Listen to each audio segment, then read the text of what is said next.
땅이여 여호와께 즐거운 찬송을 부를지어다.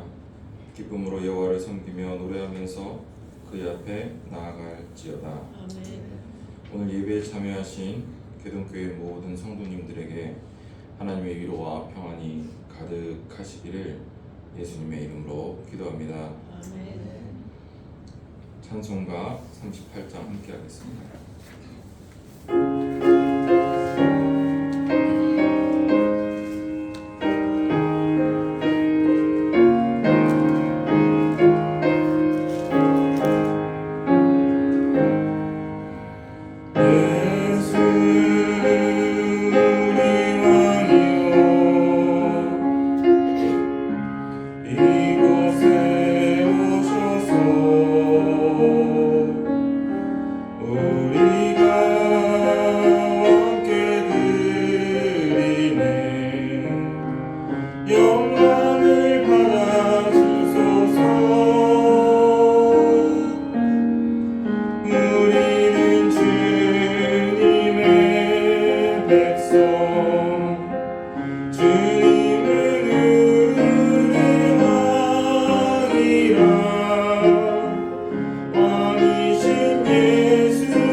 주여, 오늘도 기쁨과 감사함으로 하나님께만 찬양을 드려야 할 우리가 아직도 하나님의 이름을 피조물에게 망령되이 사용하고 있습니다.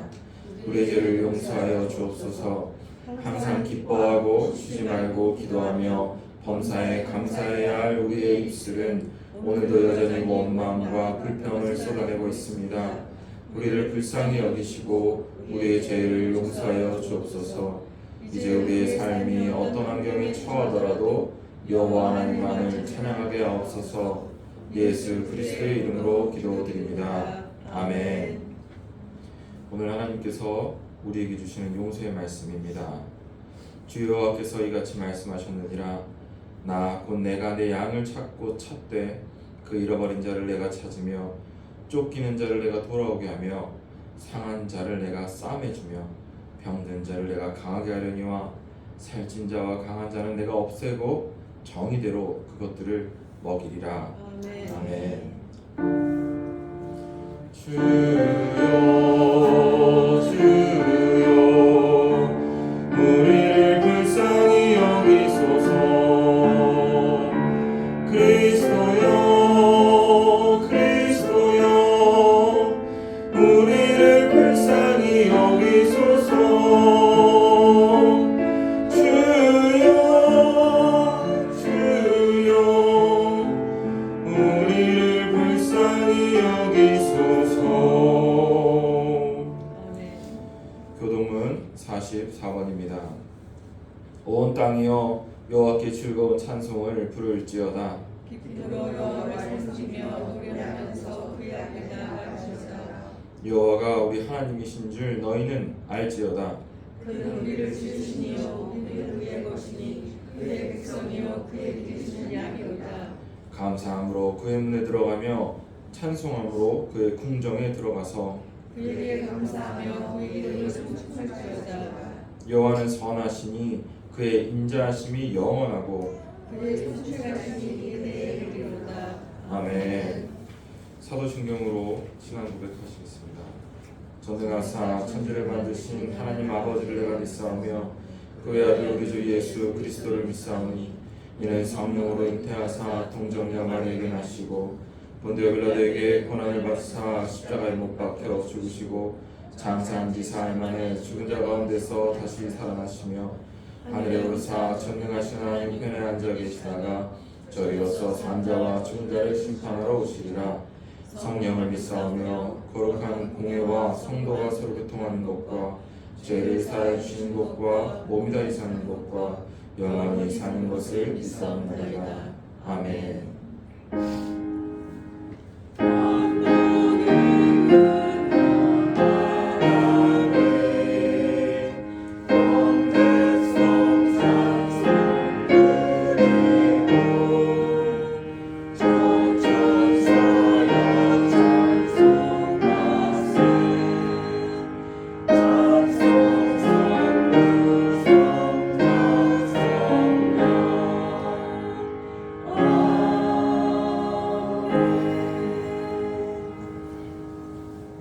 자리에 앉아주시기 바랍니다. 제가 기도하겠습니다. 전능하신 하나님, 오늘도 예배의 자리로 불러주시니 감사합니다. 아멘. 예배를 사모하지만 몸이 불편해서 상황이 여의치 않아서 마음에 어려움이 있어서 예배당에 오지 못한 성도들과도 함께하여 주시옵소서. 아멘. 하여 오늘 하루 주님의 은혜와 긍휼하심을 우리 모두가 누리는 복을 허락해 주시옵소서. 아멘. 갑자기 날이 추워졌습니다.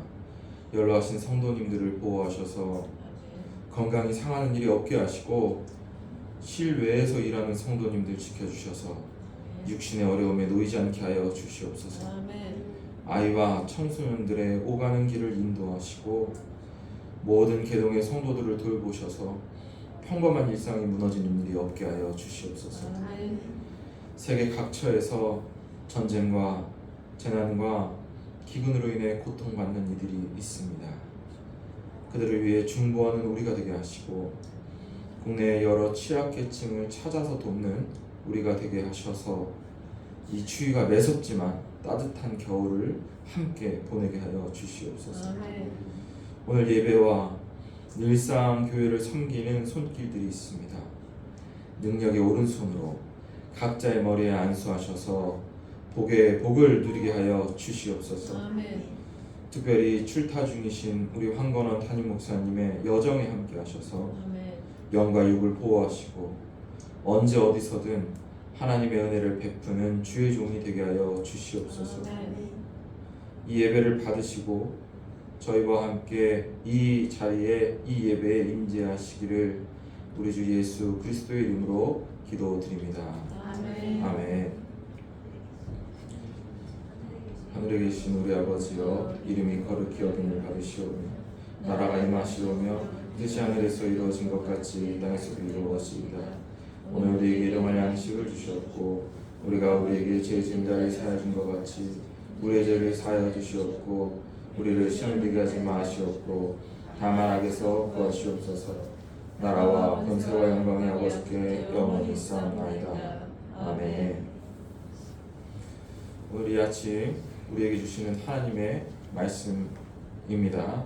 마태복음 25장 40절, 마태복음 25장 40절.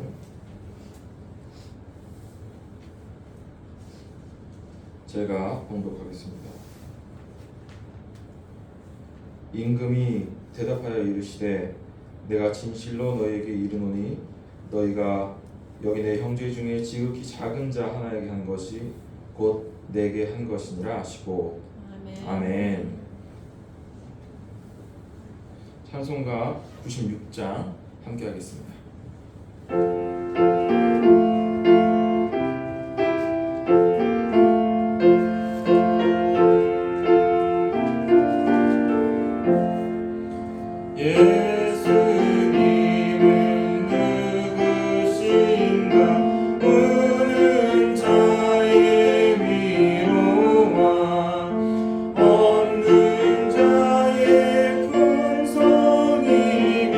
전한 자의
오늘은 제가 지극히 작은 자 하나에게 라는 제목으로 하나님 말씀 전하도록 하겠습니다.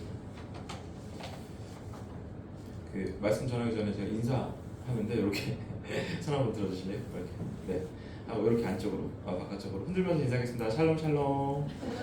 옆에 분들이랑 인사해주세요. 샬롬 샬롬. 네, 감사합니다. 그 아프리카에서 제가 국제 구호개발 NGO 지부장으로 일한 적이 있습니다. 아프리카에서 일한 적이 있었는데 한 3년 정도 있었는데 제가 있었던 곳은 서아프리카. 그러니까 우리가 일반적으로 생각하시면 여러분들이 들은 아프리카 나라들은 주로 동아프리카에 있어요. 영어를 주로 쓰는 나라들이고 제가 있었던 곳은 서아프리카. 서아프리카는 프랑스어를 주로 씁니다. 그래서 니제르라는 나라였는데 그 나라 이름이 일단은 프랑스어를 쓰니까 먼 옛날에 이제 프랑스 식민지 였다는 얘기죠. 그리고 거기는 이슬람교가 그러니까 무슬림들이 90% 이상 되는 나라예요. 그래서 이제 원래 무슬림 나라들은 코란이라는 이슬람 경전에 따라서 이 정치도 그 경전에 따라서 하거든요.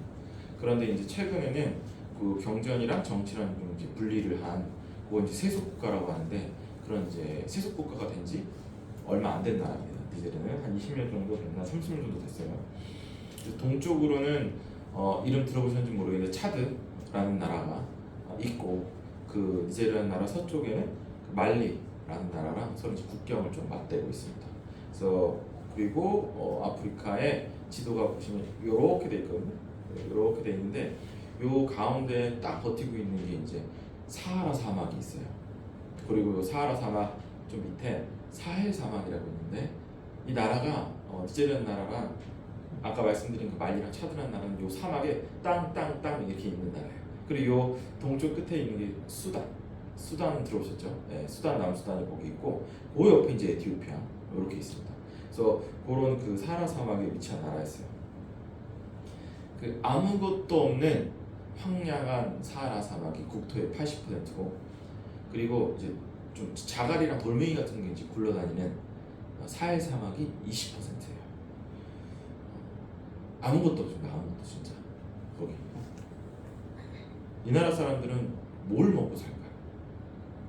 뭘 수출해서 먹고 살까요? 한번 생각해요. 상상을 한번. 뭘 수출할까요? 하나만.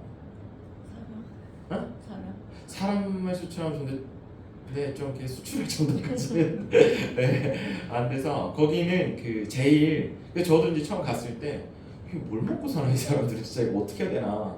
근데 보니까 제일 첫 번째 품목 수출하는데 제일 잘 나가는 품목이 뭐냐면 우라늄이에요. 네, 광석이 이제 우라늄이 있어서 원자력 그거 발전하려면 우라늄 필요하잖아요. 그래서 우라늄을 이제 제일 많이 수출하고 그 다음 그러니까 우라늄을 수출하게 된 지는 얼마 안 된 거고 원래부터 수출을 많이 하던 건 뭐냐면 가축이었어. 가축이고 그 다음에 이제 콩 뭐 이런 건데 그 가축 중에 뭘 수출하냐면 양이랑 염소를 수출을 합니다. 네. 신기하죠. 아마 이제 그래서 이제 니제르의 양이랑 염소가 다른 나라에서 많이 사가는데 아마도 제 생각에는 이제 사막에서 살아남은 양이랑 염소잖아요. 그래서 뭔가 이렇게 좀 생명력이 더 끈질겨서 그런 게 아닌가. 아무튼 그렇습니다. 그래서 이제 저도 이제 매일 출근할 때마다 집에서 나올 때마다 대문 이렇게 나가면은 앞에서 계속 풀 뜯고 있어요. 양이랑 염소들이. 뭔가 주인이 보이지 않는데 주인이 있대요. 근데 이렇게 무리를 지어서 이렇게 막 풀을 뜯고 다니고 그래도 이렇게 봤는데 제가 보니까 양이랑 염소가 똑같이 생겼어요. 거기는. 우리는 여러분들 생각하시는 양은 이렇게 뽀실뽀실하고 염소는 이렇게 말랐잖아요. 근데 거기는 이제 못 먹어서 그런지 양도 염소랑 똑같이 생겼어요. 진짜. 그래서 그런 것보다 하고 지냈는데 어느 날 거기서 이제 한 10년 넘게 사신 선교사님이 저한테 이제 묻는 거예요. 이렇게 같이 차 타고 가는데 양이랑 염소가 막 많이 있으니까 묻는 겁니다. 목사님, 저 양이랑 염소랑 어떻게 구분하는지 아세요? 이렇게 물으세요. 똑같이 생겼어요. 양이랑 염소랑 어떻게 구분할까요? 뭐가 다를까요? 어? 성격. 좋습니다. 소리. 네, 좋습니다. 뿔. 네. 저도 이제 그런 거 얘기하고 저도 뿔 얘기했어요. 뿔. 그러니까 염소는 뿔이 있고 양은 뿔이 없지 않냐 그랬더니 그 나라의 양들은 뿔이 있더라고요. 그래서 저도 막 그 성경을 이렇게 뭐 이거 아니에요? 저거 아니에요? 이랬는데 막 계속 틀린 거예요. 그래서 근데 이제 그러고 나서 이제 선생님이 말씀해 주시는데 뭘로 구분하냐면 양은 엉덩이에 꼬리가 있고 염소는 꽁지가 있대요. 그러니까 양은 둘 다 꼬리가 있는데 양은 꼬리가 이렇게 밑으로 쳐졌고 길쭉하니 그리고 염소는 짧아갖고서 위로 솟아오르는 거예요. 네, 꼬리가. 그래서 꼬리와 꽁지로 구분을 한다. 뭐 이렇게 얘기를 하시더라고요, 성교사님. 사랑하는 성도 여러분, 그 비슷한 것을 구분하는 것은 비단 이제 양과 염소뿐만 아니라 우리네 삶에도 참 중요합니다. 그죠? 내 주변을 둘러싼 사람들이 많아요. 여러분들 뭐 일하시거나 아니면 뭐 교제를 나누시거나 친구나 뭐 지인들이 이렇게 있죠. 뭐 어떻게 하다 만나신 분들. 근데 그 사람들을 분별하는 게 되게 중요합니다. 요새 사기가 참 많잖아요. 그죠? 보이스피싱 때문에 되게 억울한 일 경험하는 분들도 많은데 요새 좀 사기가 좀 많아졌어요. 지능범 뭐 이렇게 얘기하는데 그래서 사람을 구별하는 게 꼭 그거 아니더라도 내 주변 사람들을 구분하는 게 되게 중요한 일입니다. 그리고 교인들에게는 교회를 내가 어느 교회를 다닐 것인가 내가 다닐 교회를 구분하는 것도 엄청 중요한 겁니다. 왜냐면은 이단이랑 사이비가 너무 많잖아요. 그죠? 막 근데 이게 똑같아요. 양이랑 염소처럼 겉으로는 이렇게 알 수가 없는 거예요. 네. 그래서 구분하는 게 참 중요한데 쉽지가 않다라는 거죠. 그래서 오늘은 양과 염소를 구분하는 방법에 대해서 예수님께 한번 그 지혜를 얻어보고자 합니다. 우리 다 함께 그 한 목소리로 마태복음 제가 40절을 읽었는데 마태복음 25장 31절에서 33절을 다 같이 한 목소리로 읽겠습니다. 31절에서 33절입니다. 저는 안 읽을 거예요. 한 목소리 읽어주세요. 시작. 인자가 영광과 모든 천사와 함께 올 때에 자영광의 보좌에 앉으니 모든 종을 나타내고 각각 구분하기를 목자가 양과 염소를 구분하는 것 같이 하여 양은 그 오른편에 염소는 왼편에 가리라. 아멘. 자, 오늘 우리가 읽은 본문은 천국복음에 관한 예수님의 가르침 마지막 부분입니다. 천국복음. 우리 매 주일마다 담임 목사님께서 천국에 대한 예수님의 가르침을 쭉 지금 전해오고 계시죠. 네. 그 예수님의 가르침의 끝에 다다랐어요. 이제 천국에 대한 가르침의 끝에 다다랐습니다.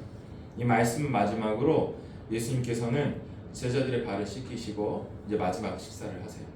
그러니까 한 이틀 있다가 이제 잡혀가시는 거예요. 네. 천국 복음의 마지막은 예수님께서 재림하실 때 벌어질 일에 관한 것입니다. 우리에게도 벌어질 일이니까 집중해서 한번 잘 들어보세요. 여러분이 읽으신 31절에 33절 보시면 인자가 천사들과 함께 다시 돌아오셔서 영광의 보좌에 앉으십니다. 앉으시고 모든 민족을 한 자리에 이렇게 모아서 양과 염소로 이제 나누세요. 오른편에 양, 왼편에 염소입니다. 34절에서 36절 보시면 오른편에 모인 양과 같은 자들은 창세로부터 예비된 나라를 상속받을 것이다. 이런 소리를 들어요. 그러면서 예수님께서 내가 줄이고 내가 목마르고 내가 나그네가 되었고 내가 헐벗었고 내가 병들었고 내가 옥에 갇혔을 때에 너희는 오른쪽에 모인 사람들한테 얘기하는 거예요. 너희는 나에게 먹을 것을 주고 마실 것을 주고 나를 영접하고 옷을 입혀주고 돌보고 와서 보았다. 그래서 오른편에 구분이 된 겁니다. 37절에 39절에 그 말을 들은 양과 같은 자들이 묻습니다. 네? 제가 언제요? 제가 언제 예수님을 섬겼습니까? 대답해요. 반문을 하죠. 그래서 예수님께서는 뭐라고 대답하시냐면 너희가 여기 내 형제 중에 지극히 작은 자 하나에게 한 것이 곧 나에게 한 것이다 라고 얘기합니다. 그리고 바로 이어서 41절에 43절 보시면 왼편에 모인 염소 같은 자들에게도 말씀을 하세요. 너희는 예비된 영원한 불에 들어갈 것이다 라고 하십니다. 왜? 예수님께서 줄이고 목마르고 나그네 되었고 헐벗고 병들고 옥에 갇혔을 때 먹을 것도 안 주고 마실 것도 안 주고 옷도 안 입혀주고 찾아와서 보지도 않고 그리고 나그네니까 영접하지도 않고 돌보지도 않았다 그런 얘기입니다. 그러자 그 말들은 염소와 같은 자들이 묻습니다. 네? 제가 언제 안 했습니까? 조금 반문이 달라요. 이 양과 같은 사람 제가 언제 했습니까? 이랬고 이 염소로 분류된 사람들은 제가 언제 안 했습니까? 이렇게 대답합니다. 예수님께서 대답하시기를 이 지극히 작은 자 하나에게 하지 않은 게 곧 나에게 하지 않은 것이다 라고 얘기해요.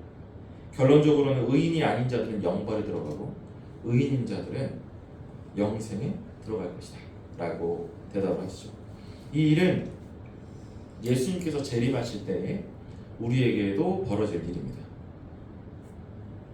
이 말씀을 통해서 우리는 종말에 있을 심판에 관한 몇 가지 지혜를 얻을 수 있습니다.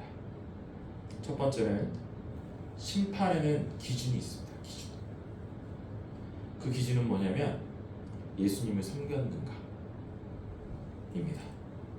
목사님, 예수님 섬기고 싶어도 부활 승천하신 예수님 지금 여기 안 계시지 않습니까? 나는 너무 섬기고 싶은데 예수님 여기 안 계시네요. 제가 어떻게 그러면 예수님을 섬겨서 천국에 들어갈 수 있단 말입니까? 영생을 얻을 수 있습니까?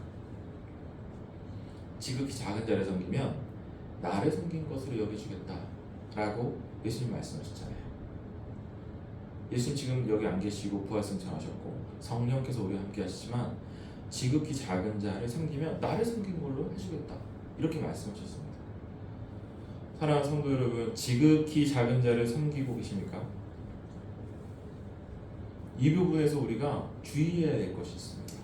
지극히 작은 자를 섬기는 부분에서 주의해야 될 것이 있는데 우리가 지극히 작은 자를 섬길 때 그 일은 예수님을 섬기는 일이 되어야 된다는 겁니다.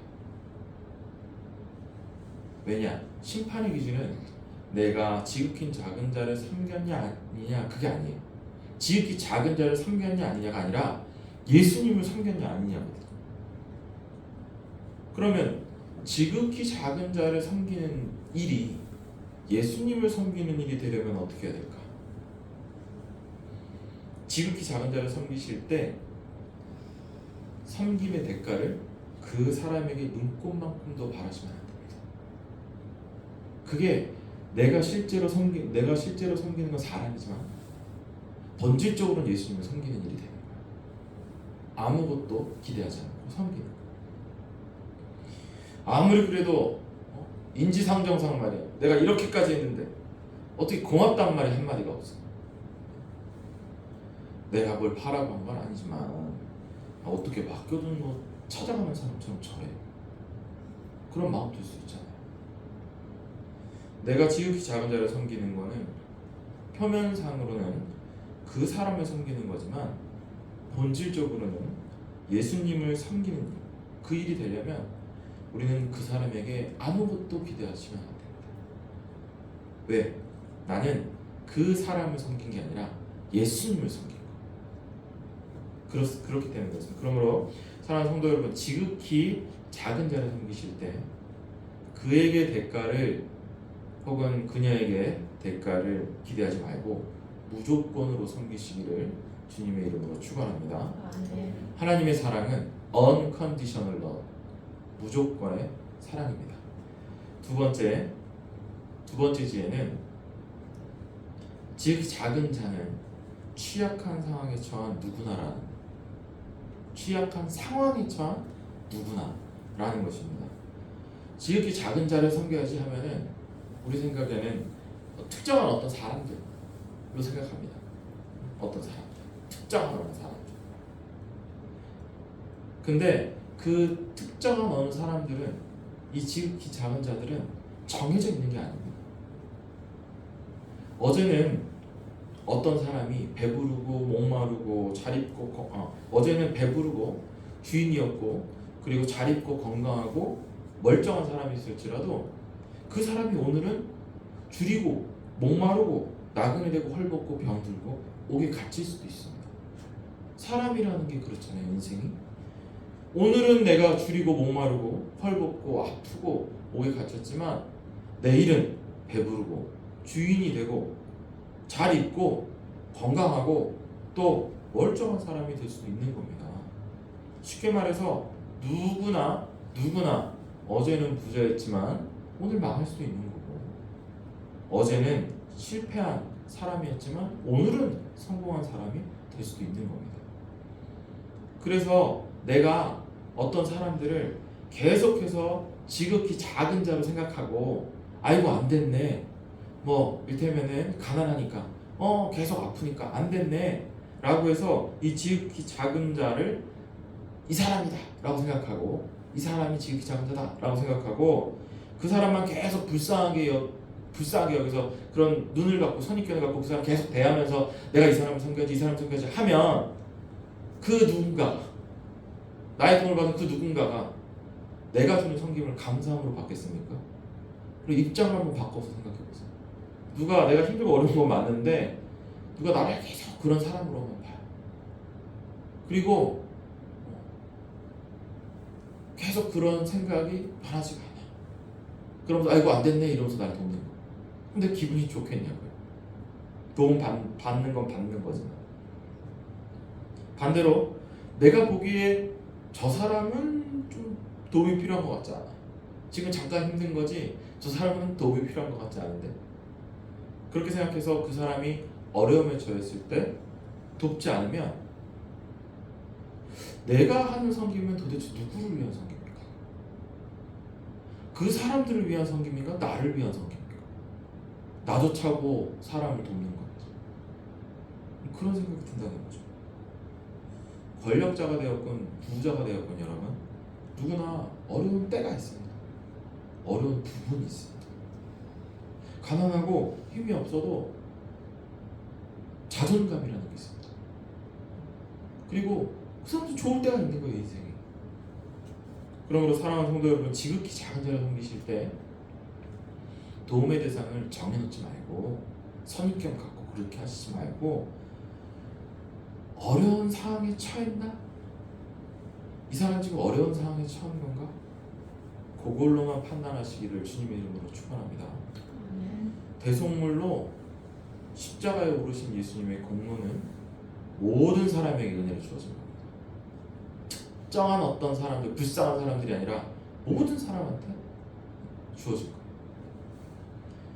세 번째 지혜는 내 자리가 오른편인지 왼편인지, 그러니까 내가 양으로 심판을 받을지 염소로 심판을 받을지 어느 쪽으로 구분될지를 당사자는 모른다는 겁니다.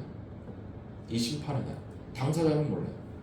오늘 본문에 나온 심판의 당사자들은 자기가 왜 오른편으로 혹은 자기가 왜 왼편으로 구분되는지 하나같이 모르고 있어요. 제가 언제 했습니까? 제가 언제 안 했습니까?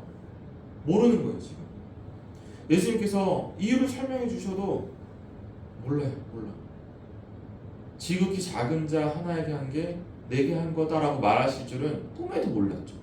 그냥 예수님한테만 잘하면 되는 줄 알았죠.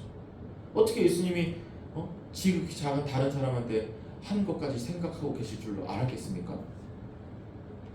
하나님의 심판이 이렇습니다, 여러분. 당사자가 자기의 일을 도대체 알 수가 없어요. 당사자가 당사자의 일을 알 수가 없어요. 그래서 사도 바울이 뭐라고 고백하냐면 빌립보서 3장 11절에 14절 보시면 뭐라고 말씀하시냐. 어떻게 해서든지 내가 어떻게 해서든지 죽은 자들 가운데서 내가 부활에 이를 거다. 나는 부활에 이르려 하노니 왜? 내가 이미 얻었다 함도 아니고 내가 온전히 이루었다 함도 아니라 오직 내가 그리스도 예수께 잡힌 바 된 그것을 잡으려고 달려가노라. 형제들아 나는 아직 내가 잡은 줄로 여기지 아니하고 오직 한 일, 즉 뒤에 있는 일들은 이미 내가 잘했던 거 이런 거 다 잊어버리고 앞에 있는 거 구원, 영생 그것을 잡으려고 그 표대를 향하여 그리스도 예수 안에서 하나님이 부르신 부름의 상을 위해서 달려간다 이렇게 고백했습니다. 사도 바울도 내가 구원을 얻었다 이게 아니라 내가 온전히 이루은 것도 아니고 그렇다고 내가 아직 완전히 얻은 것도 아니고 나도 이게 지금 가고 있는 거다 이렇게 얘기한다는 거죠.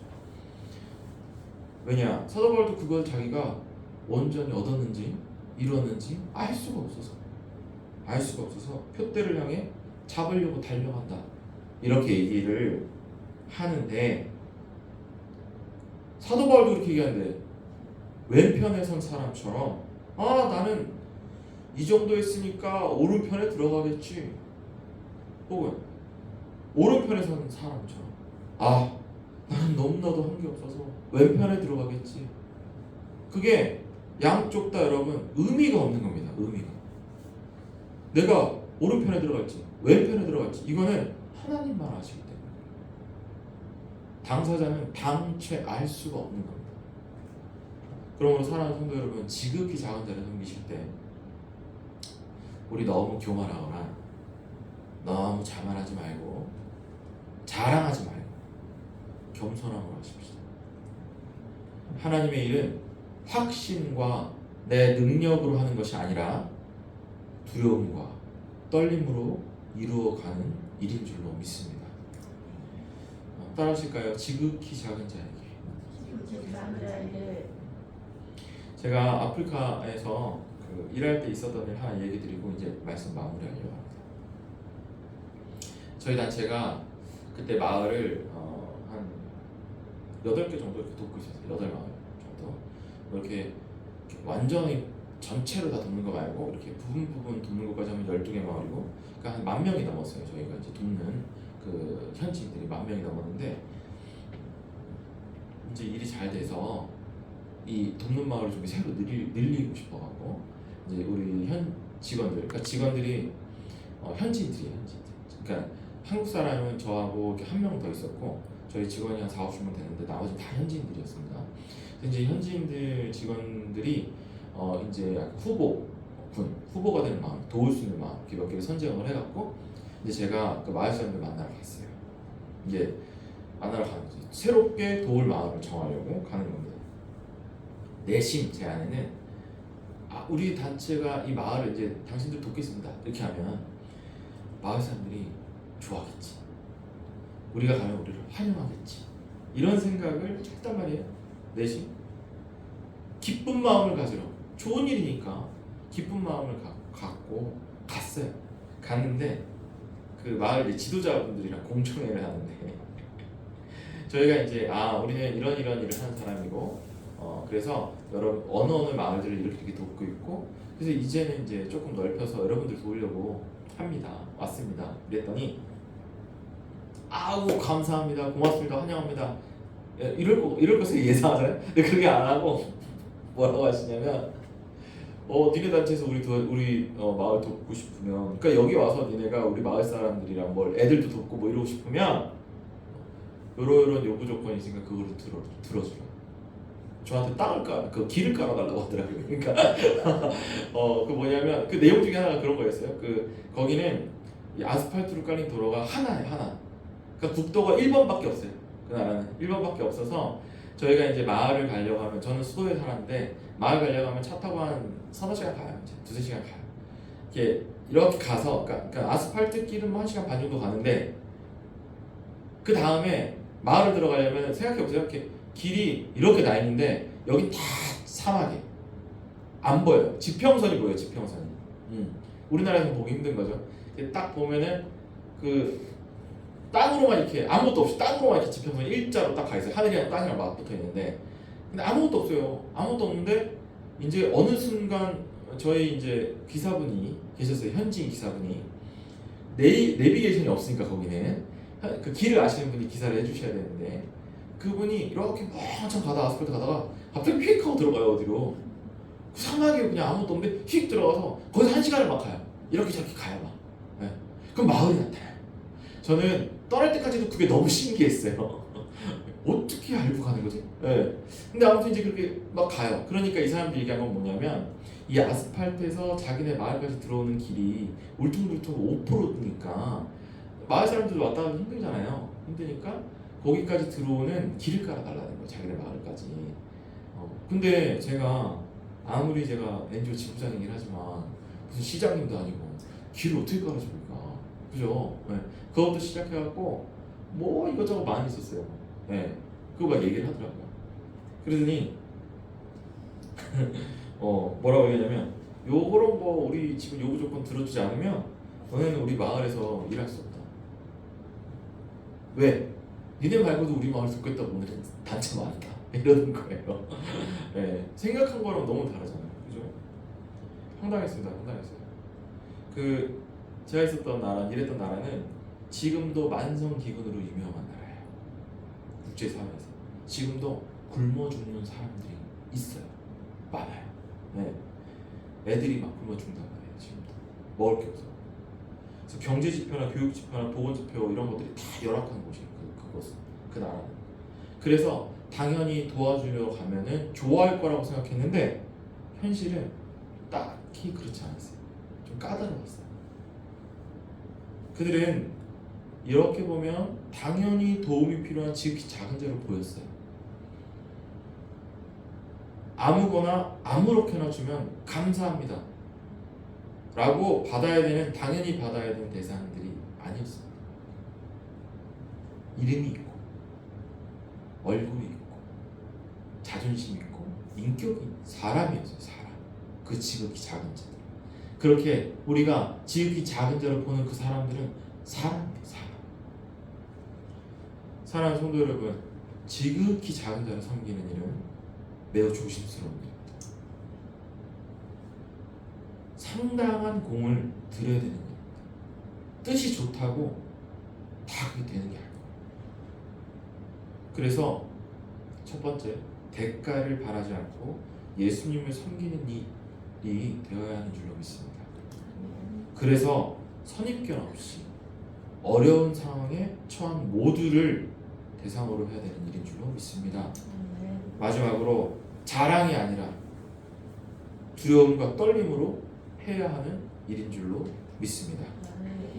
오늘 말씀 서두에 내 주변에 양과 염소가 있어서 그거를 구분하는 방법을 예수님한테 배워보자고 했어요. 천국 복음의 마지막 가르침은 네 주변에 있는 양과 염소를 네가 구분하기보다는 너가 너의 주변에 있는 지극히 작은 자 하나를 섬기는 양이 되어라 라고 말씀하십니다. 사랑하는 성도 여러분, 나의 주변에 있는 양과 염소를 구분하시기보다는 우리 안에 있는 지극히 작은 자 하나를 섬기는 양들이 되셔서 심판의 날에 오른편으로 구분되시기를 주님의 이름으로 축원합니다. 기도하겠습니다. 사랑의 하나님, 감사합니다. 아버지 하나님, 저희가 늘 주님 믿는다고 하면서 저희의 생각과 판단과 저희의 경험을 먼저 앞세웁니다. 그런 것들보다 주님의 말씀과 주님의 마음을 먼저 앞세우는 지혜로운 자들이 되게 하여 주시옵소서.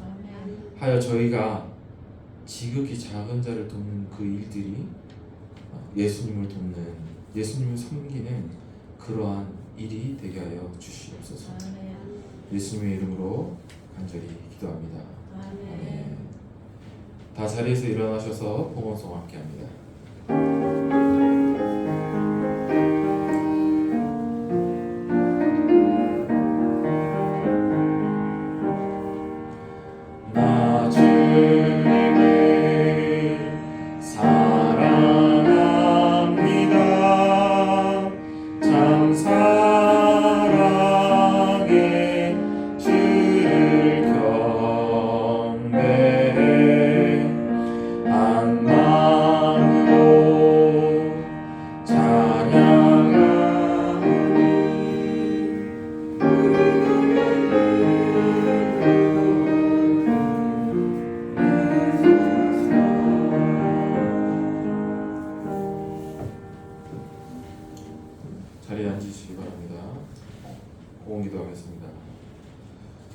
모든 것이 주께로부터 왔으니 이 예물을 주님께 바칩니다.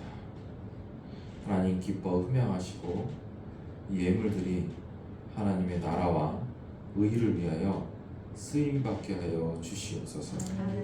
예수님의 이름으로 기도합니다. 아멘. 교회 소식. 오늘 예배에 참여하신 모든 분을 예수 그리스도의 이름으로 환영합니다. 주변에 상주한 이단을 늘 경계하시기 바랍니다.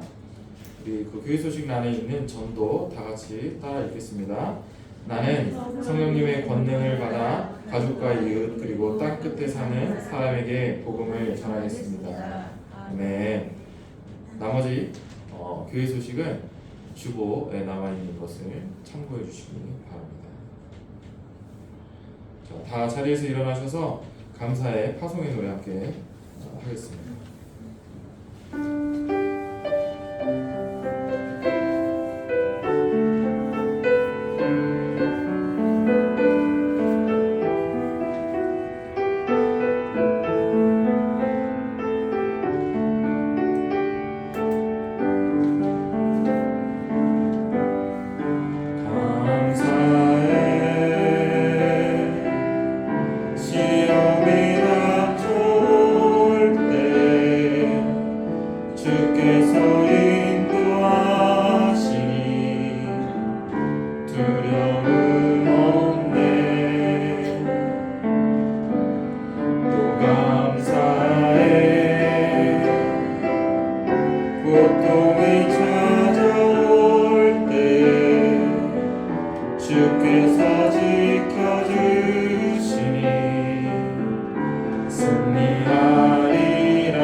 이제는 우리 주 예수 그리스도의 구속의 은혜와 하나님 아버지의 무한하신 그 사랑하심과 성령님의 감화감동 역사하심이 예수님 재림하셔서 양과 염소를 구분하실 때에 지극히 작은 자 하나를 섬겼다 하여 오른편으로 들어가기를 소망하는 이 예배자들 위해 이제로부터 영원히 함께하기를 축원하옵나이다. 아멘.